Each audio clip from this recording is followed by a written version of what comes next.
125টা সমষ্টিত আমি বিধায়কসকলৰ লগত কথা পাতি আলোচনা কৰি এটা কৈ আমি সভা কৰি আপোনালোকক দি যাম।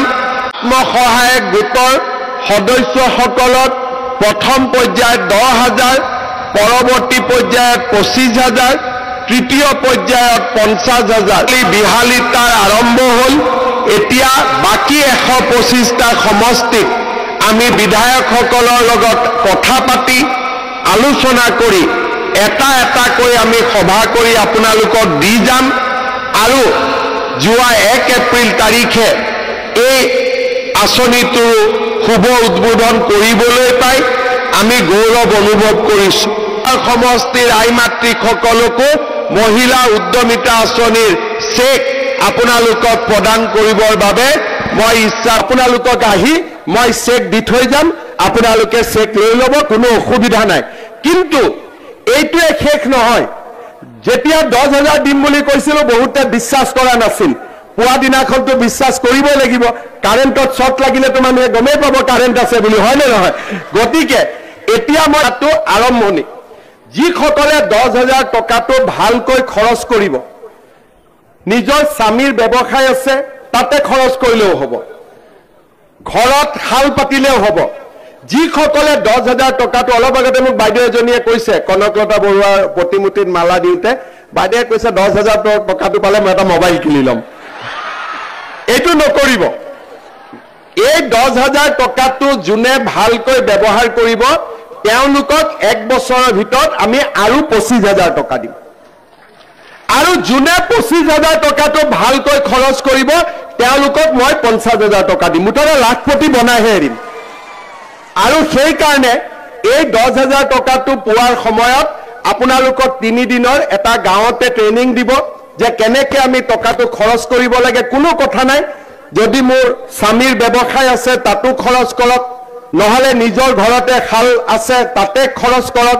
ভাল কামত খৰচ কৰিলে আপোনালোকে দ্বিতীয়বাৰ তৃতীয়বাৰো চৰকাৰৰ পৰা সহায় পাই থাকিব।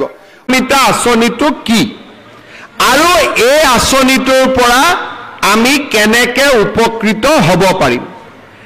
আজি আমি মহিলা উদ্যমিতা আঁচনি প্ৰথম কিস্তিৰ ধন আপোনালোকক আমি চেক যোগে বিতৰণ কৰিম।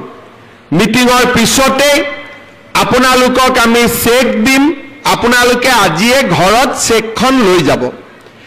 চেকখন লৈ যোৱাৰ পিছত আপোনালোকে চিন্তা কৰিব যে আমি কি কাম কৰিব পাৰোঁ। যদি আমি আজিয়ে গৈ মোবাইল কিনি দিলোঁ তেতিয়াহ'লে হাঁহে আৰু কণী নিদিব, হাঁহটোৱে মৰি থাকিব। হাঁহটোৱে কণী দিব লাগে নাই? এতিয়া এই 10,000 টকাটো লৈ আমি বহুত মহিলাক যাৰ 3টাতকৈ বেছি সন্তান তেওঁলোকক এই আঁচনিটো আমি দিয়া নাই। কিয় দিয়া নাই? ঘৰত যদি 3টা বাচ্চাই আছে কেনেকৈ তেওঁলোকে প্ৰডাকশ্যন কাম কৰিব, উৎপাদনৰ কাম কৰিব? জনজাতীয় লোকসকলক আমি 4টা দিছোঁ, বাগিচাৰ লোকক 4টা দিছোঁ। বাকী 3টা কাৰণ যিমানে সন্তান বেছি হ'ব দেউতাক মাকৰ দায়িত্ব সিমানেই বেছি, তেওঁলোকে উৎপাদনমূলক কাম কৰিব নোৱাৰিব। আমাৰ আঁচনিটোৰ লক্ষ্য হৈছে যে আমি আপোনালোকক আজি 10,000 টকা আপোনালোকক দিম আৰু আপোনালোকে অহা 1 বছৰ এই 10,000 টকাটো সৎ ব্যৱহাৰ কৰিব। কোনোবাই শালত দিব, কোনোবাৰ গিৰিয়েক বা স্বামীৰ ব্যৱসায় আছে তাতে 10,000 টকাটো দিব, কোনো আপত্তি নাই। বেয়া কামত খৰচ কৰিব নালাগে, ভাল কামত খৰচ কৰাত কোনো আপত্তি নাই। ঘৰত যদি মোৰ বাগিচা আছে, ক্ষুদ্ৰ চাহ খেতি আছে তাতো লগাই দিয়ক, কোনো অসুবিধা নাই।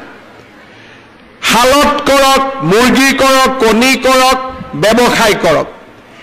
1 বছৰ পিছত আমি আপোনালোকৰ ঘৰে ঘৰে আহি পৰীক্ষা কৰিম। আমি আপোনালোকক সুধিম যে আপোনালোকে টকাটো ক'ত ব্যৱহাৰ কৰিলে। যিসকল আই মাতৃয়ে এই টকাটো সৎ ব্যৱহাৰ কৰিব অহা বছৰ তেওঁলোকক আমি 25,000 টকাকৈ তেওঁলোকক আমি আগবঢ়াম এই 25,000 টকাৰ 12,500 মই বেংকৰ পৰা আনি দিম 12,500 চৰকাৰৰ পৰা দিম চৰকাৰৰ টকাটো ঘূৰাই দিব নালাগে বেংকৰ টকাটো ঘূৰাই দিব লাগিব কিন্তু সুদ দিব নালাগে বেংকৰ সুদটো চৰকাৰে দিব মাত্ৰ মূলটো আপোনালোকে ঘূৰাই দিব আৰু যিসকলে সুন্দৰভাৱে এই 25,000 টকাৰ সৎ ব্যৱহাৰ কৰিব তেওঁলোকক তৃতীয় বছৰটোত আমি 50,000 টকা কৰি আমি আগবঢ়াম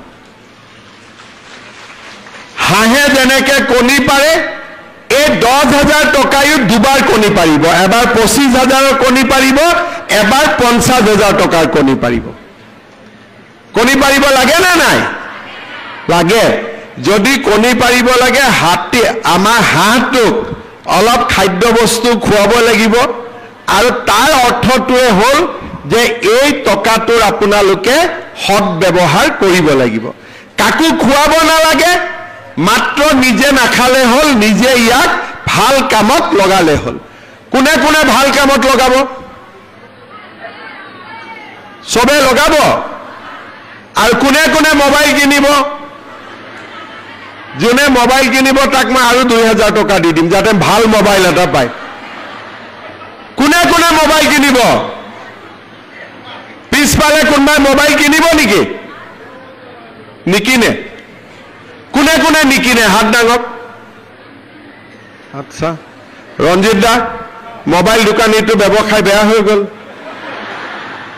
এতিয়া মোবাইল দোকানীবিলাকে নকলে হ'ল মামাক অহাবাৰ ভোট নিদিও বুলি সবে আশা কৰি আছে যে আজি উদ্যমিতাৰ টকা হ'ব আই মাতৃসকলে ফেচবুক চাবৰ কাৰণে মোবাইল কিনি ল'ব নিকিনিব দেই কোনেও ঠিক আছে ভাল কৰি টকাটো ব্যৱহাৰ কৰক আমি আপোনালোকক অহা বছৰ আৰু 25,000 টকা তাৰ পিছত আমি আপোনালোকক আৰু 50,000 টকা দিম মই আপোনালোকক জনাবলৈ পাই ভাল পাইছো যে সমগ্ৰ অসমতে এই আঁচনিটোৰ জৰিয়তে প্ৰায় 30 লাখ এগৰাকী দুগৰাকী নহয় 30 লাখ মহিলা উপকৃত হ'ব বিহালীত কিমান পাব একা আজি